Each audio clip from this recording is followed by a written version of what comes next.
Terus Pak, organisasi pada koperasi SMK ini Dulu kalau bicara sistem organisasi dulunya itu kan pernah ada beberapa sistem itu sistem organisasi.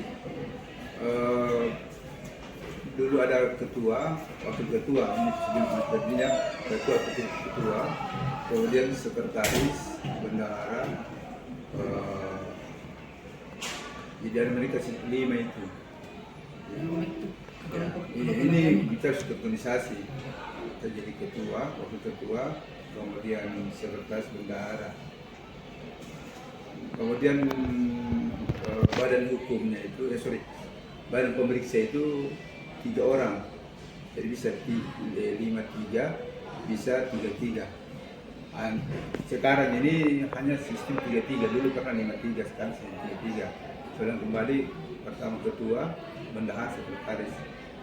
Nah, itu sesuai organisasinya. Kemudian di bawahnya itu, jadi istilahnya kalau kita mulai organisasinya pertama itu rapat anggota. Yang pertama itu rapat anggota. Rapat anggota itu urusan tertingginya. Kemudian dari bawah pengurus nih.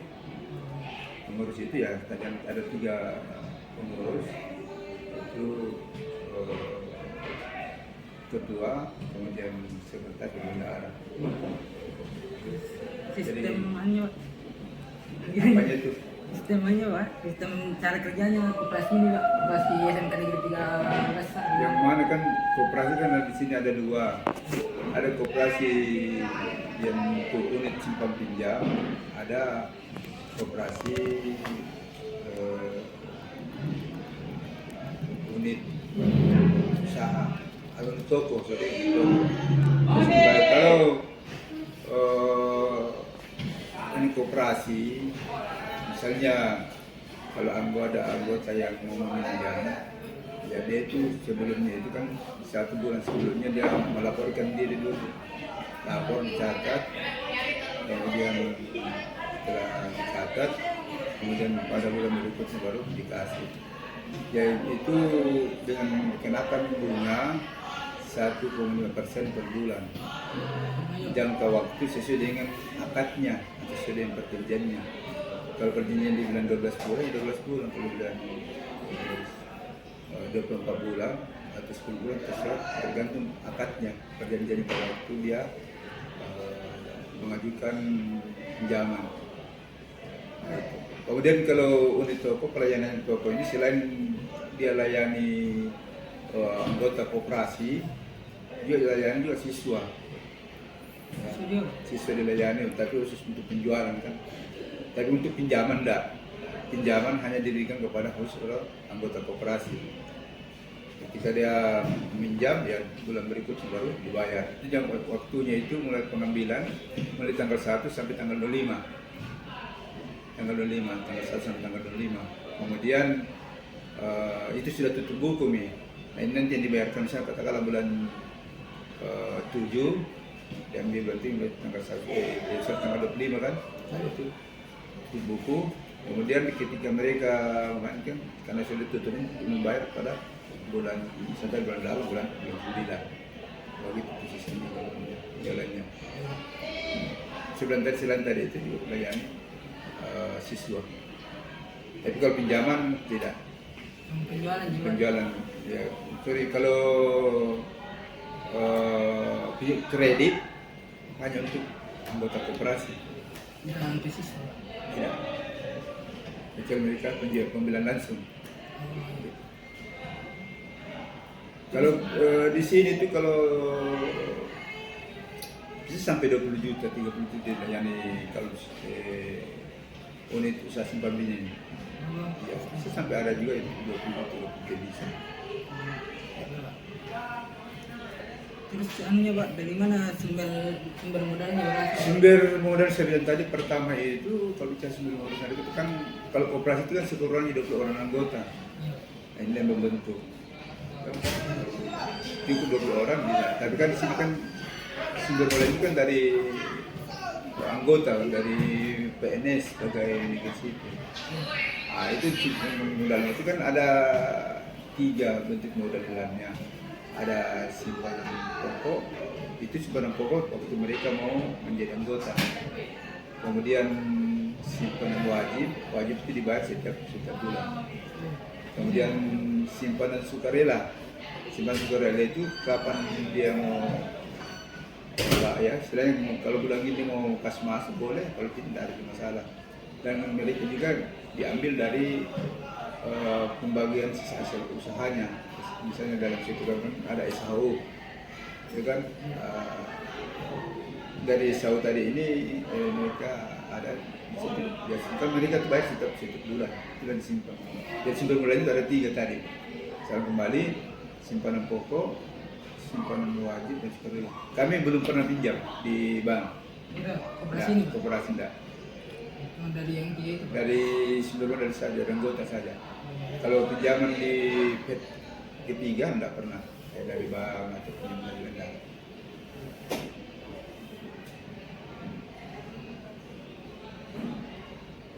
Terus anunya Pak, mekanisme pengelolaan dananya seperti apa? Itu saya bilang tadi kalau bicara pengelolaan dana kan mereka saya bilang tadi ada bendahara. Setiap bulan itu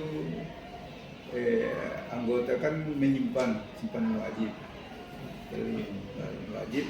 Kemudian yang minjam tadi ini kan mereka bayar juga setiap bulan buat pokoknya. Itu jadi fokus pada bendahara sistemnya itu. Kemudian saya bilang tadi ketika ada anggota yang mau meminjam, dia harus melapor dulu dan saya meminjam ke bendahara buat permohonan ini berapa begini baru sudah kalau seumpama disetujui ya pada bulan berikutnya dikasih. Tidak bisa langsung begitu. Tergantung kalau memang mendesak ya bisa dilayani.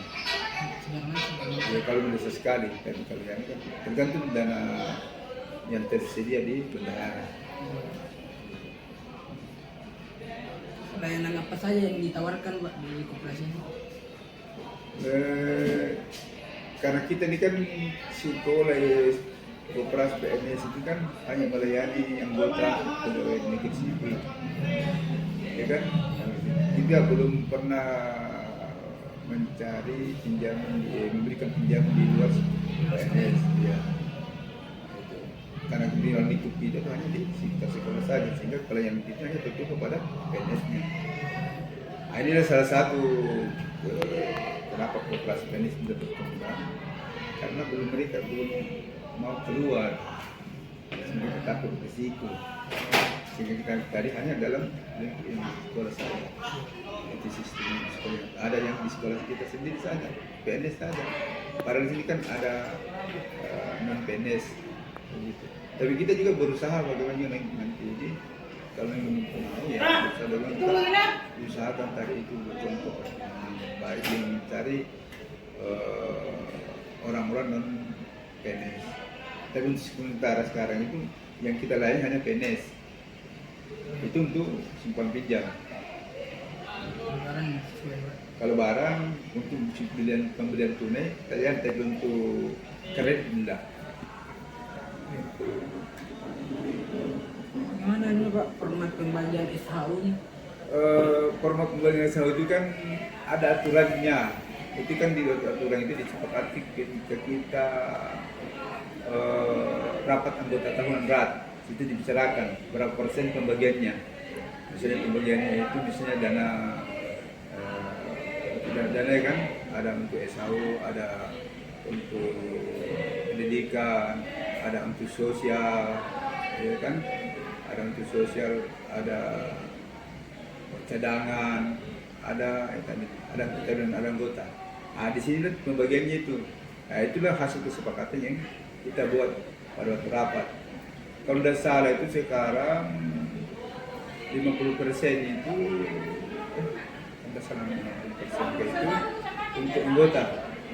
Ya, itu ada perbandingannya. Nanti saya kasih lihat di sana kita lihat berapa pembagian sahunya tadi presentasinya. Itu saya tidak begitu hafal, tapi itu jelasnya kalau tidak salah 60% untuk dana cadangan untuk anggota.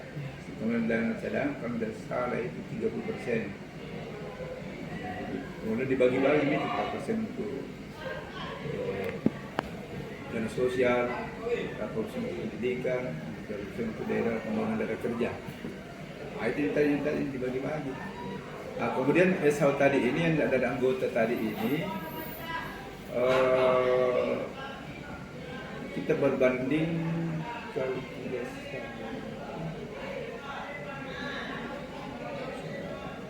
artinya lebih istilahnya kan pembagian anggota berdasarkan jasa masing-masing anggota. Siapa yang paling banyak memasukkan jasa, maka dia lebih banyak. Karena saya lupa persentasenya. Tapi jelasnya yang paling banyak itu yang banyak memasukkan banyak partisipasi kepada koperasi, maka ini pasti banyaknya. Karena ada dua itu, ada untuk jasa usaha, ada untuk jasa simpanan. Jasa usaha itu misalnya tadi partisipasi anggota, karena dia sering meminjam beli barang di toko, maka banyak dia masukkan pendapatan di koperasi. Kalau simpanan, ya hanya sebatas simpanan saja dikasih masuk, tidak kurang partisipasinya. Dia hanya dapat jasa dari uang yang dia masukkan. Itu simpanan pokok wajib yang sukarela. Nah, itu. Jadi hanya saya dulu kalau minta sekali lagi bisa foto berapa pembagian SHO-nya. Artinya masing-masing anggota itu SHO. Kemudian dari sini kan masih dalam bentuk istilahnya dalam bentuk pendapatan. Ya kan, pendapatan, kemudian kurang biaya, kemudian pajak. Pajak sekarang itu setiap pendapatan itu penghasilan 0,5%. Itu dari pendapatan. Dulu kan kita masih pakai sistem 12,5. Tapi aturan baru perpajakan, dia sekarang 0,5. Tapi berdasarkan kemudian SHO-nya dipotong lagi pajak 10%. Saya kita dari anggota kan, potong lagi pajak 10% di situ.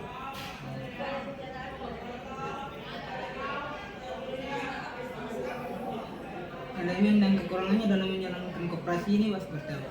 Karena kita kan di sini masih sifatnya manual, belum menggunakan sekolah ini kan masih manual bentuknya, belum menggunakan IT. Padahal sebenarnya sosialisasi yang menggunakan IT. Kita ini masih manual. Itu pun kalau pembuatan laporan juga masih manual, belum menggunakan. Kalau bicara komputer kan sudah pasti itu, tapi sistem ini kan belum. Seharusnya kan ketika ada dalam belanja, langsung kan dilihat berapa penampilan. Contoh misalnya kalau saya meminjam, ya, begitu. Itu kan langsung keluar itu kalau menggunakan aplikasi. Tapi kita belum menggunakan aplikasi. Itu pun dalam manunya itu masih kita menggunakan Excel dalam anunya. Kalau aplikasi kan langsung. Itu kan persoalannya kan ketika buat aplikasi orang bikin dibayar, baru kita kan koperasi ini kan belum begitu kan dia harus dibayar setiap kan. Kalau rusak kan dia yang bikin aplikasi itu dibayar. Itu jadi kita masih pakai. Jadi itu kekurangannya itu Pak. Iya. Kalau kelebihannya ini koperasi apa? Ini kan bagaimana melayani masyarakat anggota khusus secara maksimal. Iya, satu kelebihan itu saja. Tapi satu kelebihan tadi itu. Karena kita belum menggunakan aplikasi. Walaupun pemerintah sebenarnya sudah sering kita pelatihan. Hanya kita kendala tadi itu harus bayar gitu aplikasinya yang di orang bikin dibayar itu bisa bikin aplikasi begitu. Tapi saya hanya menggunakan Excel, ya itu pun ya sistem sama dengan gitu. Dia bisa link di saya Excel itu tapi bisa betul link di ketika saya kerja ini bisa link ke sana. Itu pun saya belajar secara otodidak. Tapi bisa belajar belum aplikasi. Kalau aplikasi kan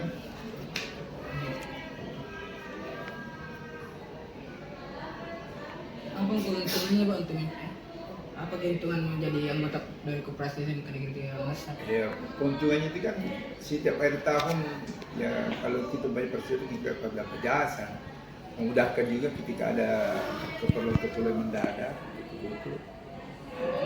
Kemudian pelayanan ketika mereka butuh kita bisa layani. Nah, itu persoalannya kan begini, misalnya kalau ada kebutuhan mendadak. Ya kan ketika kita mau cari luar kan harus sudah mungkin kita mau pergi pinjam di bank, kan prosesnya lama. Kan, tapi kita yang ada di koperasi ini berarti membantu para anggota tadi lebih mudah mendapatkan bantuan. Berarti ini keuntungannya. Iya, itu. Cuma kalau tidak kamu butuh dana, kalau butuh jadi anggota kan mengurus ke bank kan lama. Tapi ketika dia jadi anggota, mereka butuh dana, bisa dia. Iya. Iya. Sanksinya Pak, apa saja yang diberikan kepada anggota koperasi Pak? Jika ada yang melanggar kesepakatan. Oh iya begini, itu kan menyangkut masalah anggota yang nakal, maksudnya ini. Oh iya. Ya kan, artinya ketika dia sudah buat perjanjian akad, ya tadi itu, kemudian malas membayar. Kan begitu kendalanya, malas membayar. Kan kalau dia berarti kan kalau bahasanya kena macet. Nah, ketika tadi ini ya biasa ketua itu adakan dulu pendekatan tuh bagaimana. Kalau anggotanya artinya anggota yang nakal, anggota yang tidak mau membayar dia punya kewajiban. Kalau begitu ya ada pendekatan ada misalnya kalau gitu penjelasan bahwa kita tahu koperasi itulah bersama kan bersama juga kalau sumpah ketua sudah berikan tadi ini pendekatan berikan ajaran tidak bisa maka kita lanjut ke namanya pembina saat itulah kepala sekolah itu yang memberikan lagi nasihat kepada anggota-anggota yang nakal. Ini yang masih selesai dikasih masih berulang. Di stop pinamian apa kalau bahasanya kalau dia kena sanksi bahasa apa punishment apakah Punishment. Punishment Ya. Punishment apa gitu gini sanksi tidak dikasih pinjaman ketika dia membutuh di stop ke pinjamannya dikasih itu salah satu sanksinya.